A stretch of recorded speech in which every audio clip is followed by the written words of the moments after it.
GW coming to you from Australia Down Under, here on United FM, where we're keeping it local and keeping it global. On today's program, I'm interviewing in the UK the none other than the Kerr Donnelly band, live in the studio. Hello guys, how are you? Hi Gary, hi. How are you? You are? Kerr. I'm Andy. I'm Martin. Hi Martin, how are you? Okay guys, how long have you been together? Well, we've been together now 24 years. Next year will be the 25th anniversary. Martin's been with us for 19 years, hasn't he, bro? Yep. And Andrew's been with me since day one. From the early days, yeah. What keeps you as a band?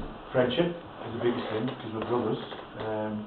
Also, the love of doing original songwriting, and the old dudes are told. And getting that round of applause. Yeah, in a big song. Marty, do you know the name of their first song? Yes. Heartbreakers. Very good. Very good. I studied that one. Alright, can you tell me, Kerr, what is the process of writing your songs like? How do you go about it? It can all start from a title. It can all start from somebody saying something to me, or that you notice something, something that can affect you. Also, it can be that if I'm influenced by anything. A lot of my songs that we do, there's a lot of heartbreak in there. But, I'm the happiest guy on the planet, really, regarding that. But it's from previous experiences from people that I know. But you do the heartbreak songs and rock and roll, regarding that. I just start off the process of writing the lyrics, and I find a tune for it, the idea, like Werewolf. I just thought, I was really influenced by that, because we wrote a song called, me and Mark, called Vampire, haven't we, mate? Yeah. So I thought, well, see if we can do I can do a song about a werewolf, because that's for a new concept album that we're working on. That's an exclusive for you, a horror album that we're doing. And just got the idea about, like werewolf. I wrote that one myself. You just get the lyrics, the idea, and you put the music over the top. Cool. I want to ask you, what inspires you guys to write a song? What drives you? Martin, do you want to? Yes, well, what's about it is we love writing and stuff. Like as Kerr says, inspirational, different ideas. We just love working together. Yeah. And then seeing the response of the audience once we've recorded it and then playing it live. Yep. That makes it all worthwhile. Do you write as a group or individually? We write individually. I write most of the songs, and 9 times out of 10, or would you call it, pass it on to Mart. Andy has wrote songs. I wrote one or two. We can get into. I also write with other writers outside of the band as well. Okay. But you know what I mean? It is a unit. 9 times out of 10, I come up with the ideas and originality. Because lyrics, I'm writing lyrics all the while, and hopefully after this interview, we might see if we can set ourselves a task and write a song for you. Oh really? Today. That's cool. What is the funniest moment as a band in the whole process? Give me One of my funniest moments is I was live on stage doing a show, and my snare drum stand suddenly decided to collapse, and my snare fell on the floor. So I was playing along in hitting mid-air, and obviously the whole rest of the band and the audience was just in fits of laughter as I tried to get the snare off the floor and put it back on to carry on playing. So that was a very funny moment for me. What's yours? One of my favourites, when we was in the recording studio, recording live, and my headset kept falling off, and I kept playing. And then you hit the guitar and hit a right note at the right time, didn't you? Well, one of my funniest moments is actually, it's behind stage actually, we've done a festival, haven't we? Fantastic show, went down the storm, and it was behind the stage, party, we had get together with other acts, and we had as we call, a bit of a drinking session, didn't we, boys? But this time I was down. I knew he will. Yeah, just a little one. And whereas we'd got in the tent, remember? Oh. And it was at Donington actually, by the airport, wasn't it? And we were inside the tent, and I was asleep. I could hear something next to me, and I said, guys, there's something in here. It's a rat. There's got to be a rat or something in here. It's a rat. It's a mouse. So all of a sudden, the light goes on. They're all standing there with pillars, you name them. It was Frying pan was a frying pan, it was a piece of fluff. So whacking round the egg first, we all piled on me.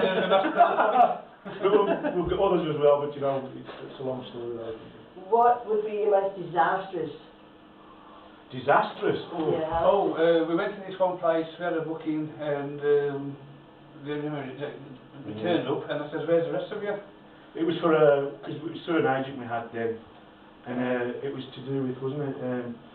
It was actually for an old soldiers thingy, and of course in the younger days then we were pure out rock and roll, and you know what I mean. It was, you know, a bit of a barnstorm was then, and we turned up, and the guy came to see us. He says, "Hi guys, is this the Kerr Donnelly band?" I went, "Kerr? Do you mean Kerr?" He said, "No." He says, "Is this it?" And I went, "Yes, mate, this is it." He said, "Are you a big brass like German umpire band?" And we went, "What?" And we said, "No, we're rock and roll, mate, rockabilly, rock and roll." And bless him, nearly broke his heart, didn't he? So we had to completely change the set, get rid of all the rock and roll, and do all covers and ballads. And we did quite well, didn't we? Really, but to us that was a disaster, really. But we sorted it, but that was through not anything to do with us. It was to do out of our control. Yeah, I just thought it was, and we obviously not an umpire band. Yeah. Where would you mainly perform and to what sort of audience? Hopefully it's our own audience. Like I say, this year's 24th anniversary. We're in the British country music scene, and then we come out of that, we're in the rock and roll scene, and then we try to get back into the country music scene, bringing the originality again. Yep. And then also listening audience, get the listening audience back, because we've lived through everything. Because as you can understand, in 24 years, we've lived through being original. Oh, you can't be original, you've got to do covers. Then we lived through the line dance, didn't we? The line dance to do. We did do. We have wrote. I did specifically write a line dance song called Rattlesnake Rock, didn't I? Yeah. And that's a story. That's a different story itself, isn't it? But mostly play for our own audience. It's originality, and hopefully, you know, they'll come and see us doing original songs. Right. What drives you? One by one, what drives you, Kerr? The passion for it, the love for it, yeah. Because I love my music. It's the thought of sitting down, writing a song, recording it, giving it to the guys, going and recording it, playing it, the DJs like your good self, taking it to heart, and then the fans downloading it, getting in the charts, but also being able to do it live and applauding it, knowing that it is our song. Yeah. That's the passion. Just a little songwriting, really. And for you? For me, it's a lot of what Kerr just said as well. It's mainly when you're on stage and you see the people tapping along, enjoying your songs, and obviously the applause at the end of the song, and then all the good comments and feedback we get back off the fans that come to us and say how much they enjoy the songs and the show. That makes all the hard work worthwhile of getting all the gear to the show and setting up and doing the performance. Just getting the applause and the appreciation of the fans makes it all worthwhile. It's just getting the music across, really, isn't it? Yeah. Now, like, you know, all that hearts and stuff, getting the music across, the songs across, and get the love and drawing the crowd into the stage performance and everything. And it's like one big family show, really. I know it's a Kerr Donnelly band, and I've set the band up years ago, but these are my brothers, you know. We do fight. As you've saw us today, we do, but we love each other. There's the fun side, but we do fight and different things. And if one of us are ill, well, we're there for each other. That's why if one of them are ill, I don't turn around and deputise and get somebody else in and carry on. I come off the road as well to be with them. We're there as a family, and they're there for me. You know what I mean? Because I do get down. You know what I mean, Mr. Smiley. Because in this game, music business, you have your highs and lows. Yeah. And sometimes the lows can really hurt. And sometimes you think, well, I've been doing it now, you know. We've got the fans, it's a bit time to call it a day. So like, there's a family, and we all gather around together and pick these will pick me up and say, no, come on. You know what I mean, let's get it sorted. And then because the friendship and the love what we got for each other, you can't... Sometimes you get some critics who criticise one or two of our songs, which hurts, because we love every one of them. See, I try and shield them, because I'm at the front. I try and shield them, and critics do. I mean, we've got critics. I mean, not everybody is going to like what you do. We understand that, but I try and shield it for them. But sometimes you can take so many blows that knock you down, you feel, I just feel like stopping down. But then you get like the lads saying, no, come on, look, the new single's doing great, the fans love it, we're a family, come on, and that's what it's all about really, good times and bad. That's why we've lasted 25, hopefully we'll be together another 25. Yeah, definitely. So, as a group, what would you like to achieve for the next 20 odd years? Go on, you answer for yourself. You know, hopefully one day, hopefully we like to play the full orchestra behind us and everything, on a big stage and everything, which we're all looking at, but that's the future projects and stuff. That's exclusive. Yeah, I'd like to tour the world, meet new fans around the world, and obviously see some lovely new countries that you don't normally get a chance to see. My thing is that I want is still loving what we're doing. Still, you know what I mean, the passion, that's what I need.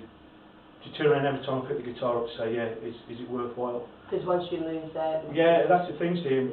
And it's just, I've got to the point where I'm settled, I love what we do, but I want more, if you can understand. You can't turn us where I'm happy where I'm at this stage, but the ideas and the goals that I've got for the band, not, you know, in the atmosphere and all this sort of thing, whereas it can be beneficial for the, you know what I mean, in today's climate really. I want to get more fans. I want to take the music further afield. And how do you see yourself doing that? Doing that? Yeah. Well, we're on about doing another live album, aren't we, soon? Yeah. So I'm putting a live album out if that all goes well. More videos. And stretching ourselves in our songwriting and stuff, and Bringing out DVDs as well. Yeah, DVDs are coming out, and also, hopefully, if we can get them, like Andy said, agents and promoters, it will take us overseas. But we've got to look at it financially. We can understand that. It's got to be financial, because a promoter, say like in Australia, like for your good selves, if we come over, and if it's got to be where it's going to be financially for him as well. It's the same for us really. But we've got a head on the shoulders. We're achieving. We want our songs, and what we'd really like to do is blow the British country music wide open and say, look, you've got great acts out there that want to do original material, but never get the chance. And that's why we're the torchbearers for British country music. Original music.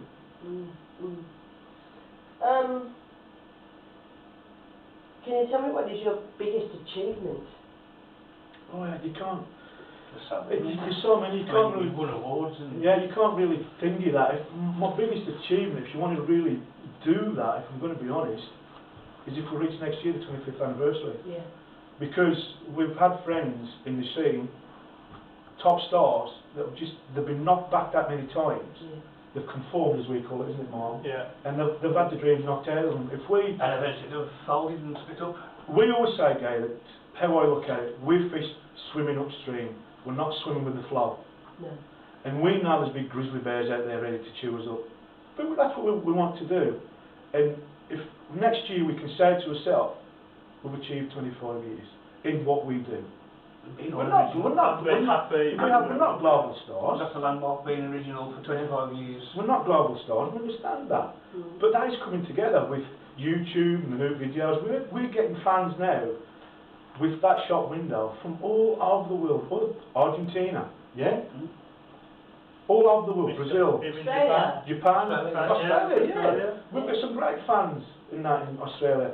Great DJ friends like your good self. We have had, it seems that, in our